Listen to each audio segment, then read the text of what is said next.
Les ondes de Limo. Osez la curiosité pour votre bien. Anne-Sandrine Di Girolamo.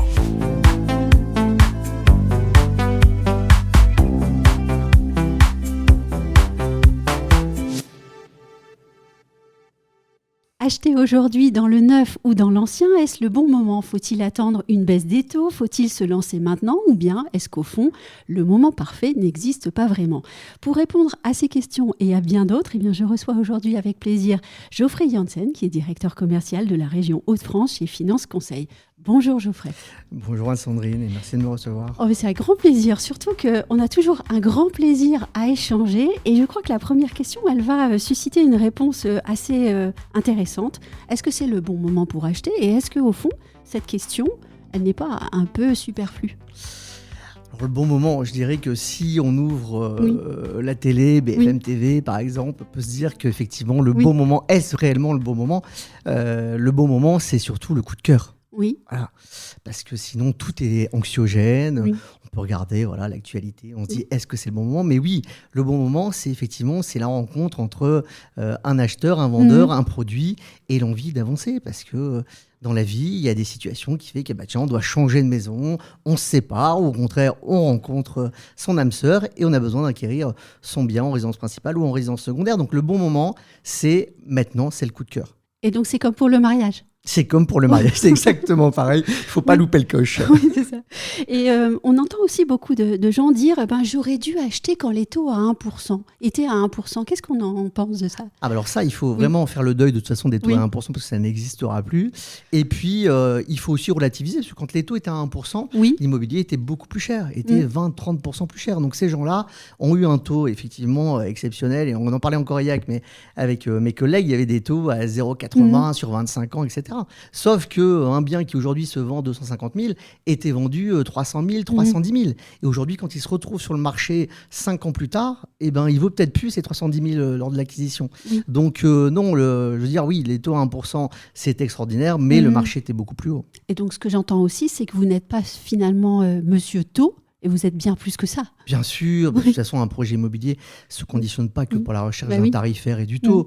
Il n'y a pas que le taux. Déjà, il y a l'assurance emprunteur, il y a les pénalités sur le prêt. Enfin, voilà. Et puis, quand on passe chez un courtier, il y a une notion d'accompagnement qu'on a qui est différente que quand on fait la démarche soi-même dans son propre établissement bancaire. Donc non, il n'y a pas que le taux, bien évidemment. Concrètement, comment les banques se comportent-elles aujourd'hui ?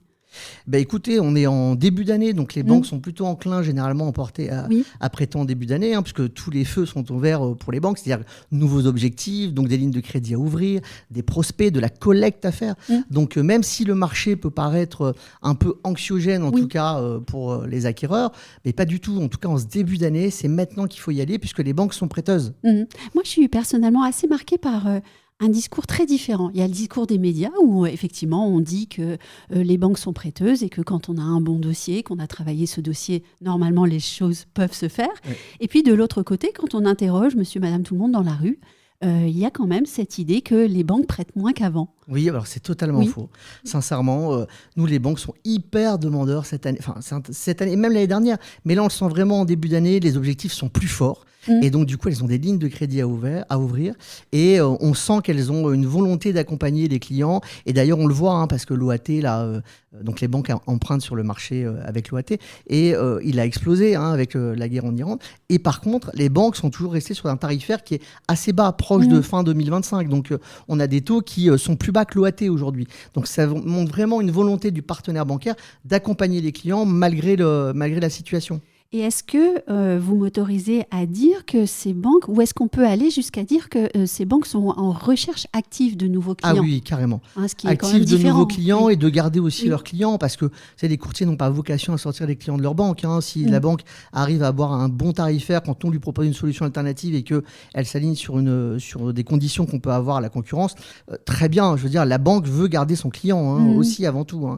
Il n'y a pas que des prospects à ramener en banque. La banque fait aussi en sorte de garder ses propres clients. Y compris ses primo-accédants ? Y compris ses primo-accédants. À quelles conditions en ce moment ?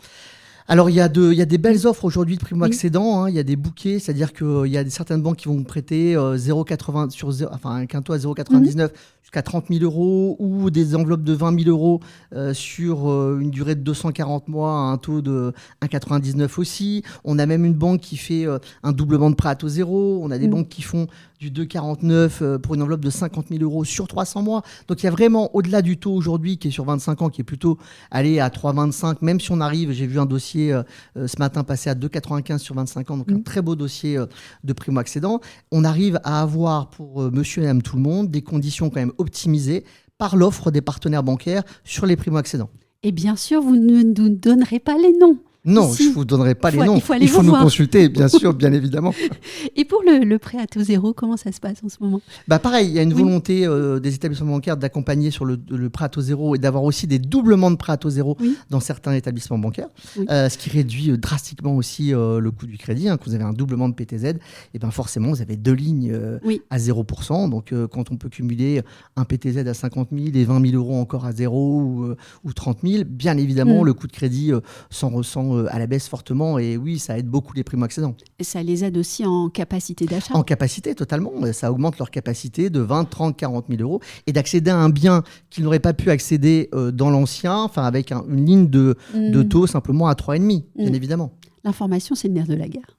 L'information, c'est le nerf de la guerre, et quand le client ne va pas chercher l'information, qu'il vienne à nous, on lui donne. Oui, c'est pour cela que vous êtes là. J'aimerais aussi qu'on parle de la performance énergétique, parce que c'est quand même devenu un critère aussi pour les banques. C'est Totalement. Bien ça ? Oui, carrément. Aujourd'hui, on a beaucoup de partenaires bancaires qui accompagnent d'autant plus les clients avec un DPE qui n'est pas dégradé. Le DPE qui est dégradé, c'est à partir de FG, etc. Et quand on a un DPE qui va de A à B, on a des partenaires bancaires qui, au contraire, affectionnent le fait que les DPE soient de bonne qualité, et du coup offrent aussi, encore une fois, des 20 000 euros à taux zéro, etc. ou des bonis de décote sur le taux, où on peut avoir des 0,20, 0,10, 0,30 quelquefois moins cher, parce qu'on a un DPE de bonne qualité. Personnellement, j'ai été marquée par une histoire que vous m'avez racontée. Quelqu'un, on vous le recommande et il ne vous appelle pas. Est-ce que c'est pas là la plus grande erreur que de ne pas poser de questions ? Bien sûr, quand on nous appelle, bien sûr. L'idée, c'est vraiment de... Parce que, en plus, encore une fois, le courtier, lui, il est payé à la réussite. Donc, prendre un conseil, ça ne coûte rien. Donc, quand il va venir nous voir et qu'on va lui dire, voilà, on sait qu'on peut vous avoir telles conditions pour votre profil, etc. Tant qu'on n'a pas débloqué un prêt et qu'on n'a pas solutionné le projet du client, voilà... il n'a rien payé. Donc, le conseil est gratuit. Alors après, il y a des mandats d'optimisation pour optimiser les solutions bancaires des clients, etc. Donc ça, c'est différent. Mais en tout cas, le client qui vient nous voir directement pour simplement avoir une information, c'est totalement gratuit.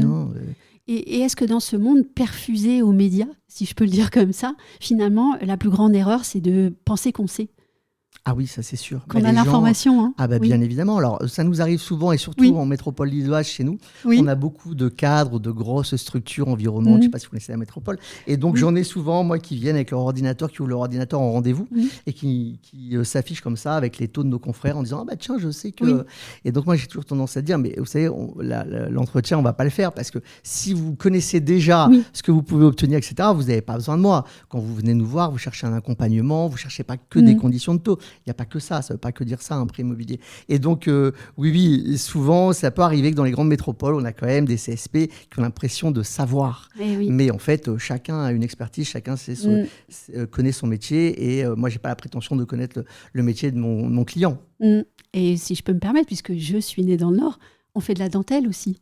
Carrément, on fait de la dentelle, et on fait exactement du sur-mesure. C'est ça. Le courtier fait du sur-mesure par rapport. Chaque profil client est totalement différent. C'est-à-dire qu'il n'y a pas un profil qui se ressemble. Pour un bien d'un même montant, des revenus identiques, il y aura peut-être un parcours de vie différent pour chacun. Il y aura peut-être une spécificité sur l'assurance emprunteur. Chaque profil est différent. Pour un même produit, on peut avoir des conditions qui sont totalement différentes, parce que les profils des clients seront totalement différents. Et donc, on pose des questions avant tout. Exactement, c'est le nerf de la guerre. La découverte. Un grand merci, Geoffrey. Merci à vous, Anne-Sandrine. Comme d'habitude, toujours très vivant. Et merci à vous qui nous avez regardés ou écoutés. Si vous avez aimé ce podcast, s'il vous plaît, likez-le et commentez-le sur les réseaux. Partagez-le aussi avec votre entourage, et nous, on se retrouve très vite pour un autre épisode. Retrouvez les Ondes de Limo sur ondedelimo.com, les réseaux sociaux et la newsletter.